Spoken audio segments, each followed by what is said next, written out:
Hello everyone, Rimi's ওয়ার্ল্ডে সকলকে স্বাগত।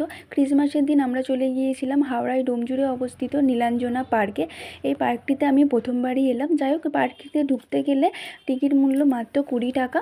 তো 20 টাকা দিয়ে টিকিট কেটে আমরা ঢুকে পড়েছি। আর সামনে এরকম দুধারে দুটো সাদা পরী আর মাঝখানে মহাদেব বসে আছেন, এরকম স্ট্যাচু করা আছে। আর এই সাইডে দেখতে পাচ্ছি বিভিন্ন কার্টুনস, তারপর হরিণ, এগুলোর মডেল করা আছে। এখানে শিম্পাঞ্জির একটা মডেল করা আছে। সামনে দেখব বেলুন দিয়ে পার্কটিতে খুব সুন্দর করে সাজানো হয়েছে। যেহেতু ক্রিসমাস, তাই ক্রিসমাসের জন্য পার্কটিকে বেলুন দিয়ে সাজানো হয়েছে। ভেতরে বাচ্চাদের জন্য পার্কটি খুবই ভালো। বাচ্চাদের খেলনার অনেক জিনিস আছে, প্রচুর অ্যাক্টিভিটি আছে বাচ্চাদের, যেগুলো করে বাচ্চারা খুবই আনন্দ পাবে। পার্কটির ভেতরে এরকম আরও অনেক অ্যানিম্যালসের এরকম মডেল করা আছে। আর এই যে বোটিংয়ের ব্যবস্থা আছে, যারা বোটিং করতে চায় তারা এখানে বোটিং করতে পারে। এখানে বাচ্চাদের জন্য অনেক দোলনা আছে, যেগুলো বাচ্চারা চেপে ভীষণই আনন্দ পাবে। বিশেষত বাচ্চাদের জন্য পার্কটি খুবই ভালো। বাচ্চারা এখানে এসে খুবই মজা পাবে।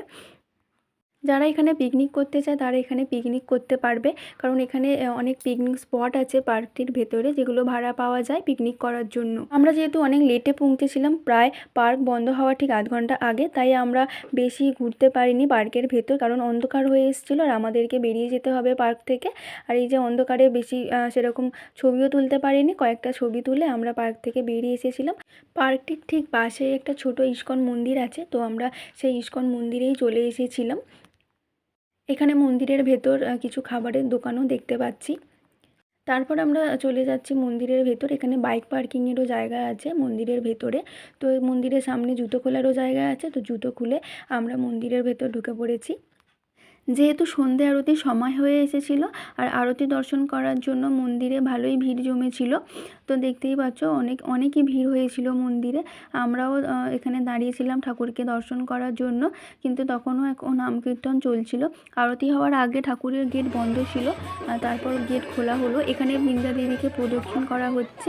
তারপর আমাদের বলা হলো হাঁটু মুড়ে ঠাকুরকে প্রণাম করে নিতে। তো প্রণাম করা হয়ে গেলে ঠাকুরের গেট খোলার আগে ছেলেদের আর মেয়েদের আলাদা আলাদা করে দাঁড় করিয়ে দিল। খুবই শৃঙ্খলাভাবে ঠাকুরের আরতি এখানে সম্পূর্ণ করা হয়। এই যে ভক্তদেরকে আলাদা আলাদা করে দাঁড় করিয়ে দেওয়া হয়েছে, এখন আরতি হবে।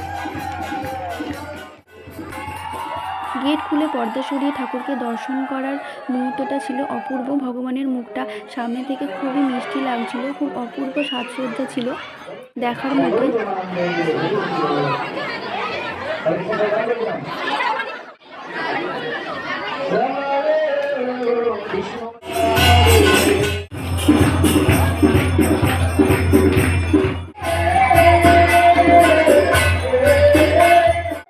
আরতি শেষ হলে প্রসাদী আরতির তাব নিয়ে আমরা বেরিয়ে পড়েছিলাম বাড়ি আসার জন্য, কারণ অনেকটাই সন্ধে হয়ে এসেছিলো আর আমাদেরকে অনেকটা দূর যেতে হবে, তাই তাড়াতাড়ি বেরিয়ে পড়েছিলাম ওখান থেকে।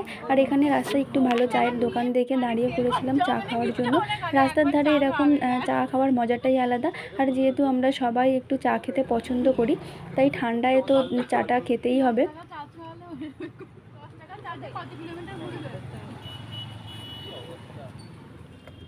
একদম ফ্যান ছেড়ে দিল।